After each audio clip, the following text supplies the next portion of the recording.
What's this? A letter for me. Welcome to another episode of Remember the Great Sports Through the Mail Thursdays. Today I'm going to open 3 envelopes for you. One, I know who it is because I got a return address stamped on the envelope itself, so I'm going to save that one for last.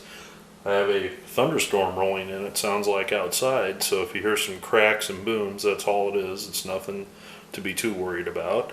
But let me just get right into these envelopes and see who we got. Alright, this first one is a former New York Yankee that was a part of the 61 Yankees, and that is Johnny James on one. And if you remember this is the reproduction 61 Yankees set that looks just like the 61 Topps, so they weren't too original with that. But if you notice at the bottom of this Johnny James card, he actually is listed as a LA Angel despite wearing the Yankees uniform, and we'll talk about that in a second. And this is a 1960 Topps Johnny James card. So those 3, I've had this one in my collection for a long time. I picked this one up not too long ago, and I just picked this one up at a card show most recently. So I threw them in the mail, and Mr. James got them back to me in a relatively short amount of time. So let me tell you a little about his career. James originally was born in Idaho. He attended University of Southern California, where he pitched collegiately. However, he was signed as an amateur free agent in 1953 by the Yankees, and at 19 years old became a starter in the Yankees C League. He would spend 53, 54, 55, 56, 57, 58, most of 58, in the minor leagues, except in 1958 he appeared in one game in a relief appearance where he gave up no earned runs and 2 hits and struck out 1. So after the 58 season, he was again delegated to the minor leagues and spent all of 1959 in the minor leagues. And in 1960, at 26 years old, he spent most of the season in the minor leagues. However, he did get called up to the Yankees and appeared in 28 games where he went 5-1 with an ERA of 4.36. Well, after that, he started the season with the Yankees in the majors, and then after appearing in only one game in the 1961 season, he was traded to the Los Angeles Angels for Bob Cerv and Tex Clevenger. This was also the trade that sent Lee Thomas to the Los Angeles Angels, along with pitcher Ryan Duran. Technically, he appeared in one game for the New York Yankees in 1961, and he was not part of the World Series team. He was traded to the Los Angeles Angels, which is why that card indicates that he's an LA Angel. Well, his tenure in Los Angeles was not very long. As you can imagine, they were a pretty bad team, and as a LA Angel, he went 0-2 with an ERA over 5 in 36 appearances. The Angels brought him back the following year, and he split time between the Los Angeles Angels AAA affiliate and the Philadelphia Phillies AAA affiliate. After the 1962 season, that was his final year in baseball. So, Mr. James spent a long time in the minor leagues. He had a short but brief stint pitching for the Yankees in Yankee Stadium. It was only for about a season, but that's one more season than I'm ever going to pitch in Yankee Stadium, so that's a great thing to know that you were a part of something special, being part of the Yankee history. Ironically, he was traded to the Los Angeles Angels in that 61 season, and he actually gave up one of Roger Maris's home runs. So thank you very much, Mr. James. I appreciate it. All right, this next person I'm going to share with you is former New York Yankee as well, but at this time, on the card at least, he is a Philadelphia A, and that is this card again, already signed by Art Detmer, Chuck Estrada. Now we have added pitcher Bud Daley to the mix as well, former Kansas City A, New York Yankee. So now I have 3 of the 4 living players on there. Unfortunately, I didn't get Frank Larry or Milt Pappas, which is kind of a bummer because both of those guys signed through the mail at one point. However, they both have passed away now, so I'm never going to be able to complete this card.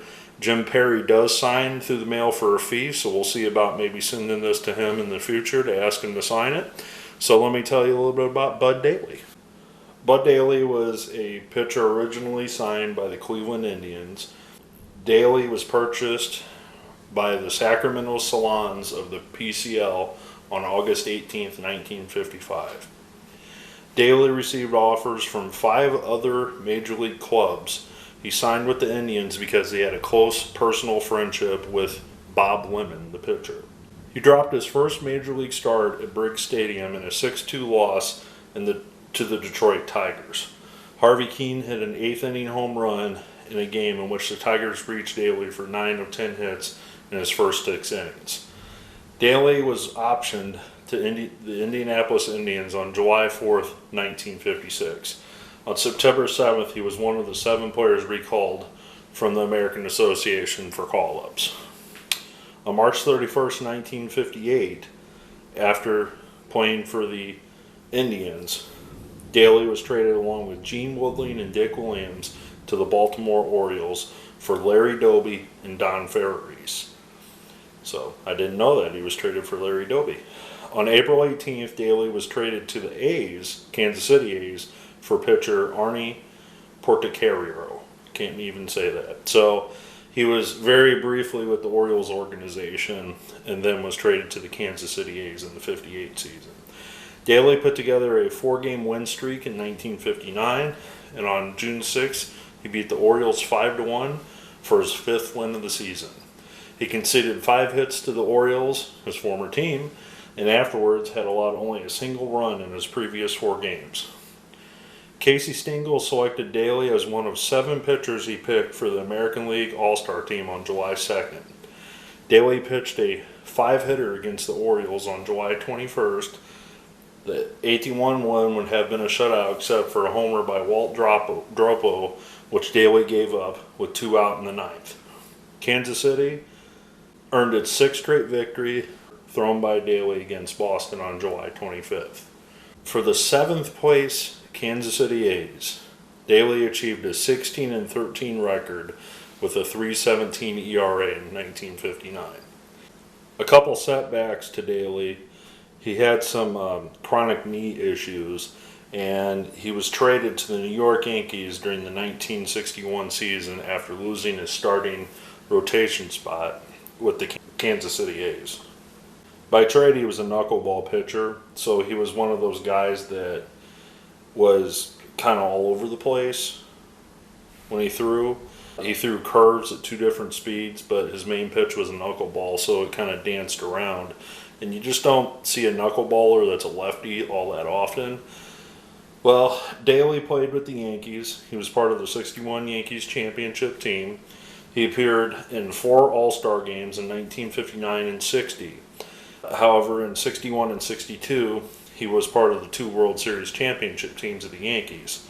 After his championship seasons with the Yankees, he would stick around for a couple more seasons, 63 and in 64, and he would retire from the game after the 64 season. There's some thunder.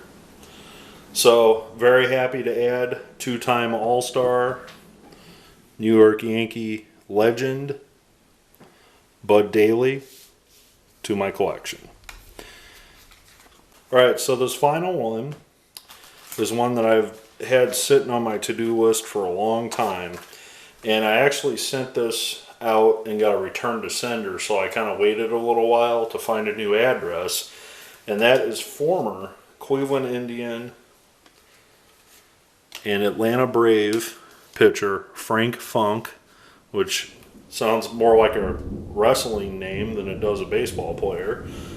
part of the Nasty Brothers or something like that.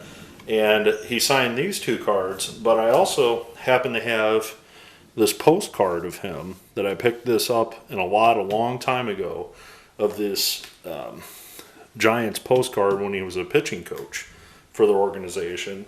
And this is actually another lot of San Francisco Giants items that I picked up, and that is a team photo. And you're looking at it, you're like, oh, he didn't sign it. Well, he actually did. He signed it on the back. So I'm not really sure why he did that, but I guess the signature is on there. Would have preferred he maybe wrote it at the top or on the side, but at least it is autographed. So I'm going to tell you a little bit about Frank Funk. Boom.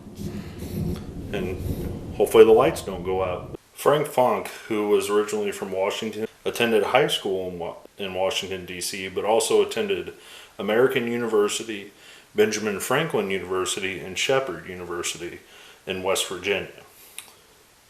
He signed his professional contract to play with the New York Giants and played in their minor league system even until they moved to San Francisco. However, after the 1958 season, the Giants let him go and he was able to sign with the Cleveland Indians.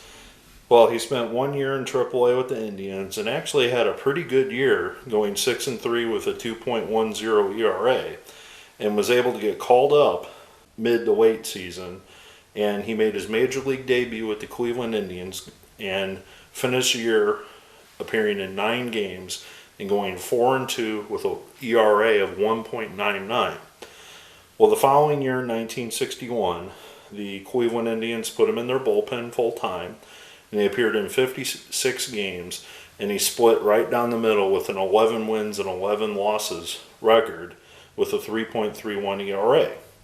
Well, despite this, in 1962, he was back in the minor leagues in AAA, where he went 2-0 with a 1.93 ERA.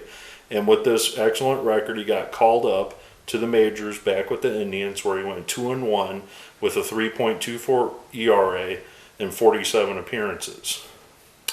Well, after the 1962 season, he was traded by the Indians to the Milwaukee Braves for Joe Adcock.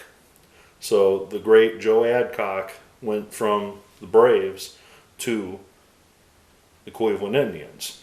Well, with the Braves, he spent 1 season with the Braves and went 3-3 with a 2.68 ERA.